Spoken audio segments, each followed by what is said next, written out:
Before we get into this week's episode, I want to make a plug for Art Market Minute. This is ArtNet News' new micro-podcast hosted by Margaret Kerrigan, who's the site's news editor Europe. It offers a weekly snapshot of essential art market news, expertly compiled by the ArtNet Pro editorial team.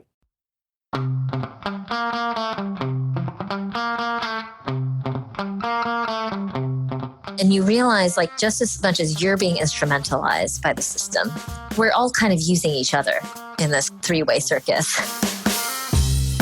Hi, I'm Andrew Goldstein, and this is The Art Angle, a podcast from ArtNet News where the art world meets the real world, bringing each week's biggest story down to earth. This week, dozens of the starriest art dealers on the planet are packing up their wares and flocking to Hollywood, hoping to make inroads with the city's growing pool of art-collecting celebrities, media moguls, and tech impresarios by participating in the second edition of Frieze LA, the art fair taking place in the old Paramount Studios. But despite the massive amounts of money flowing through Hollywood, Los Angeles has long proved a frustrating target for art dealers, who first had trouble turning matinee idols into art connoisseurs and then hit a wall with the moneyed tech scene. One operation, however, that seems to have figured it out is the small homegrown gallery Various Small Fires. Founded in 2012 by the husband and wife team of Esther Kim Varet and Joseph Varet, the gallery today sits in a former film production office on Highland Avenue that has been sleekly overhauled by the in-demand architects Johnston Markley. Widely referred to by its acronym, VSF is a small gallery of only 12 multi-generational artists, but it seems to have an outsized claim on the attention span of LA's collectors, minting one art star after another who draw massive waiting lists for their work. So what's in VSF's special sauce? Today, I'm joined on the podcast by Esther Kim Varet to talk about the gallery, which she actually likes to think of as a startup. So thank you very much for coming on The Art Angle, Esther. Thank you so much for having me, Andrew. So, Esther, you founded your gallery in 2012 in Venice Beach. What were you doing in the time leading up to that moment? Well, after I graduated from Yale, I actually spent a couple of years working at some larger galleries in New York City. I worked at Paula Cooper. David Jostlett, who is my advisor at Yale, actually helped me get that first job as a receptionist at Paula Cooper. And I was there for a few months before I kind of quickly sidestepped down the street in Chelsea to Petzl. And so I actually got a start early on by observing other galleries and working at other galleries. And then I started grad school at Columbia and met a couple of friends there. And we had decided to open our own gallery, somewhat foolishly, I think, looking back now. But one of my partners actually still owns and operates that gallery from the same space that we started. I don't know if you've ever watched the television show Girls. Of course, yes, of course. Okay, so there is an Asian American girl in that show that starts her own gallery. And we just confirmed a couple of months ago that was based off of me. Funny enough. And so actually that's where I got my start. And then very soon after we opened, the recession hit. But actually right before the recession hit, we started having some problems. You know, when you are young and you start a gallery with two other partners, it's actually pretty challenging making decisions and coming to any solid buildable conclusions on how to run and operate a gallery. And so we broke up the band right before the recession hit, which was a blessing in disguise for me because it helped me sit out a couple of those recession years. And that's when I started doing my PhD work at Columbia. And then I was also doing a lot of curatorial work for Performa before I moved to LA. And Performa, of course, is the performance art biennial that takes place in New York every 2 years. And I believe that was actually how you met your husband. Is that correct? That is correct. My husband, Joseph, was on the board of Performa, and we were on a committee together to help with the gala that year. and sat next to me and started calling me after that. I had a boyfriend at that time already. He was, he was incredibly persistent, and here we are now. So sounds like a good salesman to have on your force. He's not necessarily a salesman with me in the business, but he is incredibly persistent and meticulous and is a great planner on how to get things done. So your gallery is really a family affair, and you run the dealing operation, and your husband works as the CFO. His background is not really in art so much as it's in digital media. He founded a multi-platform video startup, sold it to NBC for reportedly millions of dollars, and this was, of course, right before the economic crisis hit in 2008.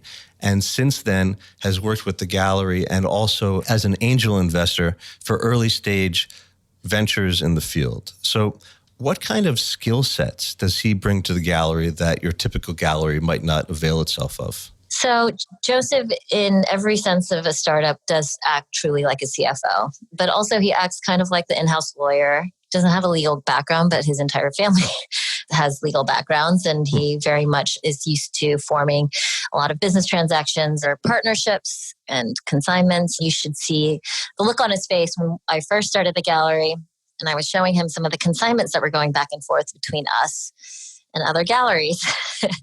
And he was really flabbergasted that these were actually considered legal terms that we would abide by. And then what I had to turn around and explain to him was that, the art gallery business is such that even putting things in writing, like a consignment like this, is really a handshake on paper. Mm-hmm. And I don't think that they on purpose are written often so that they can be upheld. And so I think our consignments, the VSF consignments, are written very much with not only protecting us, but also the other parties involved, especially our artists. I think that Joseph has brought that level of acumen. And also because he has spent so much time and continues to sit on boards of startups and angel invest in all sorts of different kinds of new business operations here in California, I think he does have a sense of how a business can run.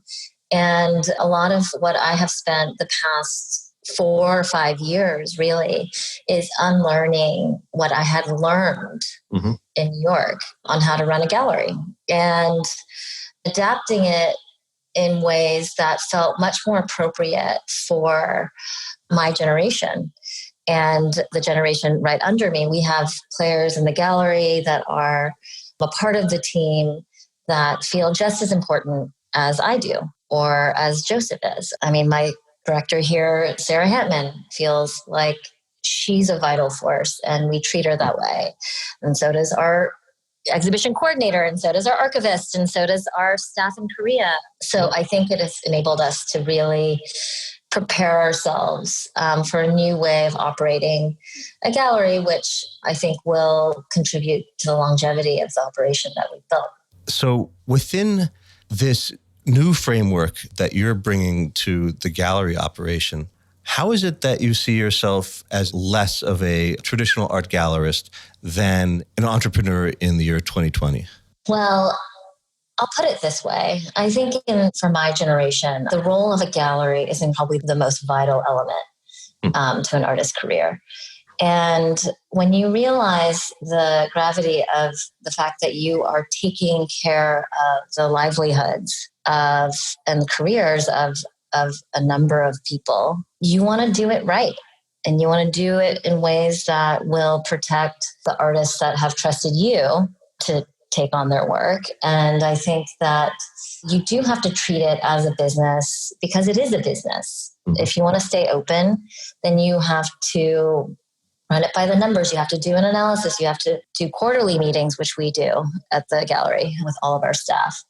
Listen, I've worked with a number of artists now that are in their 80s, and they have gallerists that they have been working with for the past 50 or 60 years that have never made a consignment with them. And if you understand how the business of it works and how insurance works, there's so many reasons why to make a consignment, so many reasons to draw clear lines and rules on how you're going to interact and how you're going to kind of grow a relationship. And I think that the sooner that you establish rules for each other, then I think the chances of the relationships going on for much longer are much higher. I think that the idea of running a gallery in a different way than the way it has been done before is very appealing these days. Dealers now have to have their very fancy galleries that they put on their shows in, and also simultaneously travel around the world, continuously putting up these temporary booths where they have these mini kind of virtual galleries. So it's creating a lot of stress in the system. And what do you think is the way to innovate and evolve the traditional gallery model? So I think the gallery came of age in an era where you had to be everywhere at once. And I think traditionally the gallery system has been built with a person's name on the door. And I think very early on, I realized that I didn't want my name on the door because I wanted more people than just me expanding the gallery and moving it. And I asked myself, how could we create a brand where the brand was more important than the individuals?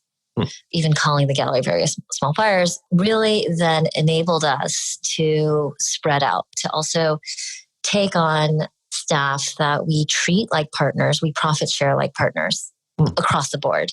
I take less for the sake of being able to share more. And I think that felt like really the most effective way to imagine how to grow the gallery in the 21st century. And I, together with all of my staff, built an 80-page Various Small Fires manual where it detailed every aspect of how to run this gallery that could be replicated in another city.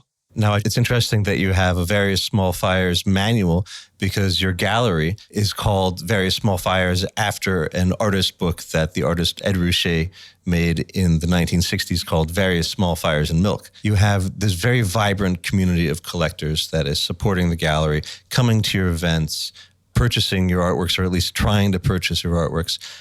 What are these collectors like in LA? What kind of generation are you finding yourself dealing with? And how has this been changing over the course of your gallery's existence? So when I first moved here, I went to a lot of dinners. My husband is friends with a lot of movie producers, actors, and we would go to these dinners and everybody would be talking to me, asking me questions about street art. That was the thing that everybody was buying. I would, of course, politely decline because I don't know that much about street art. But I do know that historically it was very important to Los Angeles and the concept of culture here. In the past 5 years, all of those collectors have kind of switched over. And I think the rise of the contemporary art scene here and the mediatization of that has changed the attitudes greatly of my generation of collectors here. You know, it's interesting. We have a lot of agents that are collectors. And if you think about what they do, they're talent seekers. So the contemporary art market is actually the perfect place for them because they love finding talent and they like getting in on talent, getting in early and all of those things. And I think it makes a lot of sense that WME bought Frieze. You know, it's like, I think there's actually a lot of synergy in that. We have some actors and, you know, producers and people of that like, lawyers all getting into it. And there has been a title shift, I would say, in the last 4 years in particular. And it's been awesome. Frieze coming here has been timed exactly with the rise of that change of tide.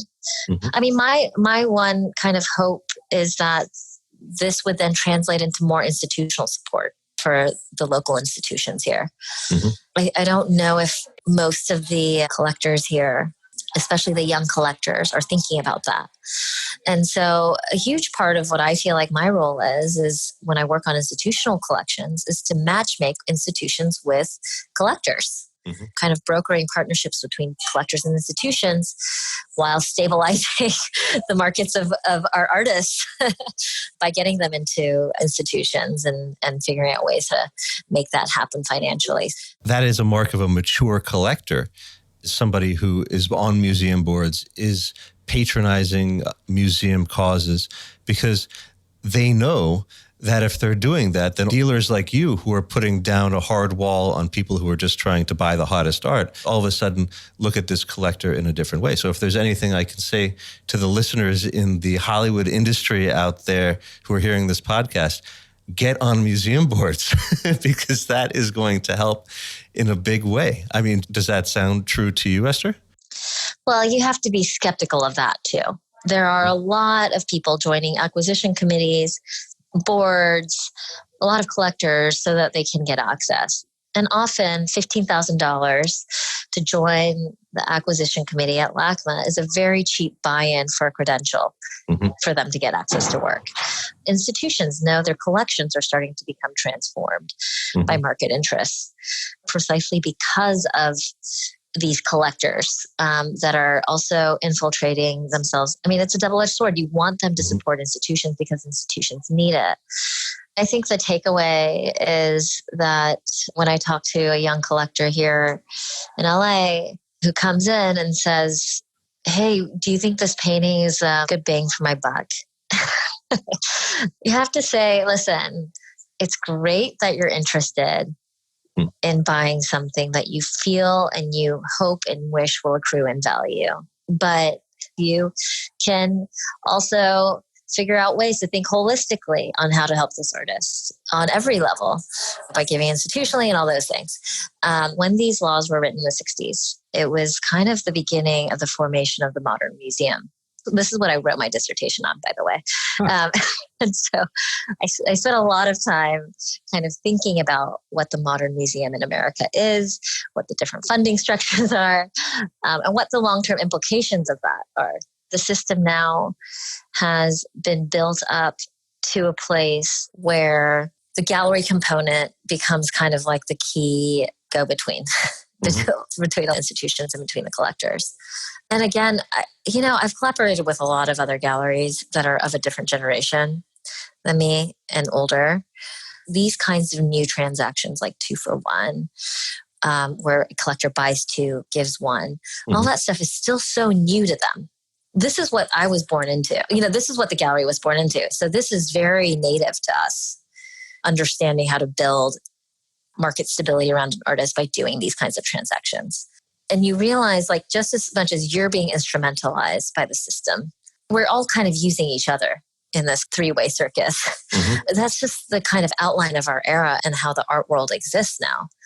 Well, I would imagine what people object to is when the money actually gets accrued by the collector and doesn't go down to the studio. Is that something that you're seeing developing out in LA, where there's all these speculative people who are getting in and trying to really maximize their return while minimizing the return for the galleries and the artists?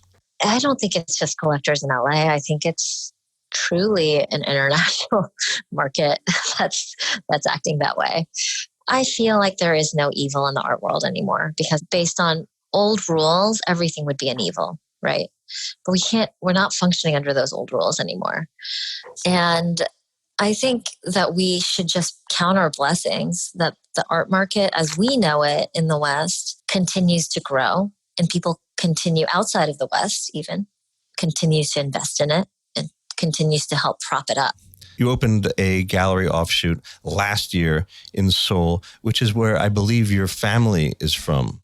Yes. I am the daughter of immigrants in America. I was born and raised in Dallas, Texas. But my family, my parents have always maintained their roots to Korea. And I spent all of my summers going back to Korea growing up. So I am fluent in the language and I am familiar culturally.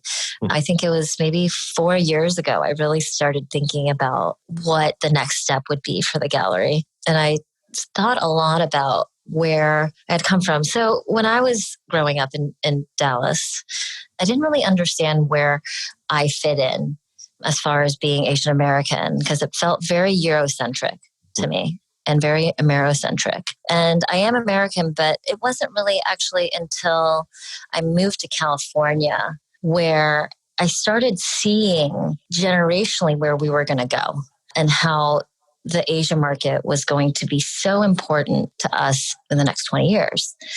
And it wasn't really until I moved to California and I opened the VSF LA space here that I really started understanding the strength of my own identity. It really was taking that strength and spending the next few years trying to figure out how to build a bridge. Korea has the highest per capita of collectors in Asia. Korea also has 0% import tax and 0% sales tax on art, which makes it very unique. Korea is not a country with that many natural resources. So the government very early on after the Korean War, even when I was in the 80s and 90s, they really stressed culture and growing culture and technology, which we are now seeing. Up until now, I think a lot of Koreans had looked at art as an investment and had really only primarily invested in blue chip art, I would say. But what I also noticed in the last few years is that there were a lot of galleries, outposts opening up in Korea, Lehman Open, Pace, Periton, as you know, which are amazing galleries and incredibly collaborative with also what we do. But also, I realized there weren't any galleries of our generation who were specialists in this other market that were kind of puncturing and setting down roots there. And so I felt like it was important for us to make the move now. And I do think right now we are the only emerging gallery in the States to have done that. So one of the few things I know about Korea is that there is a very well-established corporate collecting tradition. But what seems to be happening now is that this is really diversifying with a young generation, and nowhere can this be seen more vividly than in the unexpected link that is popping up between K-pop superstars and the contemporary art world. For instance, I've heard that one very famous K-pop star, T.O.P., actually started coming to your gallery a few months ago when he was doing his mandatory military service, and has since become a major supporter of the gallery, who's started out collecting sneakers, I think, and then has transitioned into collecting fine objects of art. Well, you have to also remember that T.O.P. is in his early 30s, which again, generationally is where we are. And also, just as a side note, a lot of the collectors that are cropping up in Asia in general are my generation. And I think it makes sense for them and for us that we're growing together. But I think that also the way that the gallery program has been built, I mean, you spoke about kind of how we have a lot of quote unquote hot artists. When zombie formalism was happening, for example, where it was very white male centric abstract art, we were not working with those artists. We were working with women of color. We were working with artists that were working out problems that were troubling them about the environment, about climate change, like the Harrisons, who were considered the founders of the ecological art movement. Artists like Liz Magic Laser, who was breaking down kind of what was happening in American politics and the systems of control. And we were really focusing on things that felt really relevant to us topically for our generation. It's a kind of storytelling that I think feels really relevant right now, especially in this era. And I joke around that I think maybe the gallery program wouldn't be as popular if Trump hadn't have become president. So a new artist that you are going to be introducing into this whole art market, art world slipstream this week during Freeze LA is Calida Rawles, who is a fascinating painter who specializes in these photorealistic portraits of Black Americans submerged in this kind of otherworldly, beautiful, aqueous, watery situation. So this is not only the first time that you've shown her work, it's also the first time that she's ever had a major solo show anywhere. So how did you come to discover this artist, and what is it that really draws you to what she's doing? We have the habit of asking our own artists often if they're artists that we should look at. So Calida is a good friend of Diedrich Bracken's, and I find that that's been the most effective way for us to grow our own artist community. And Deidre gave me a list of 6 artists, and Calida was the first person from that list that immediately caught my eye. So she's here in Inglewood. And I went with my director, Sarah, and we were totally blown away. She's in her mid-40s, has 3 kids, had never had a solo show, commercial solo show before. But also the timing was interesting because she had just done the cover for Ta-Nehisi Coates' new book, right, The Water Dancer. And that was about to be released in the fall. And so we kind of had an intuition that a lot of people would start paying attention to her work because of the book. But we went by our instinct, offered her a show, and fast forward, 9 months later, here we are. But she's a photorealist painter. I think that's important. She was trained as a abstract painter when she went to grad school. She went to NYU. They told her that photorealist painting was a dead end. Anyways, 5 years ago, she started just doing the paintings that she wanted to do. I think photorealism is definitely going to have a moment in the next couple of years. And I think that Calida's voice is an incredibly important one in that kind of return. So yeah, I think a lot of people are excited about our work. A lot of collectors of color, in particular, have been supporting her work for a while, which is so important. Also for Calida to feel like her own community has been supporting her for this time now. But it's kind of expanded really quickly, the interest into Asia, everywhere. So we're excited. And I think you'll start seeing her work being circulated pretty heavily everywhere. So how does she feel? This is a big moment for her. I think her reaction has been to just work harder, which is, I think, the appropriate reaction. Our job has just been to remind her to stop when she feels really tired, to not burn herself out. I think every single one of us feels invested in what we're doing individually, wants to bust their ass off to do their best. And I think we're often in danger of burning ourselves out. And so I have a mantra. I say this all the time. I'm like, listen, it's not an ER room. There are no lives to save here. We've got to just chill out. I think that is a great note to end on, because I think everybody who's going to be coming to LA and freeze LA could do very well by following that advice and chilling out, enjoying the weather, and just kind of marveling at what an incredible milieu this is to partake in. So that's it for this week's episode of The Art Angle. Thank you very much for joining us, Esther. If you like what you heard, you can subscribe to the show on Apple Podcasts, Spotify, and SoundCloud. The Art Angle is produced by Tim Schneider and Caroline Goldstein and edited by Nick Long. Thanks for listening, and see you next week.